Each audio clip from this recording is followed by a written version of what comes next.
How to freeze a hotel price on Hooper. So first, before you go ahead and access the application, ensure that you're currently running the latest version of the Hooper app.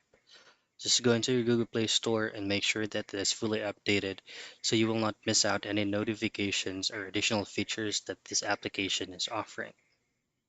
Now next is open up the application. Now once you're here, you can choose to log in or to create an account. Now at the top, you should be able to see hotels, flights, cars, homes where you can rent them via this application. Go into hotels and then use the search box to search around your location. And then for you to freeze the specific hotel price, you just have to choose on first. So let's just choose on a random hotels from here.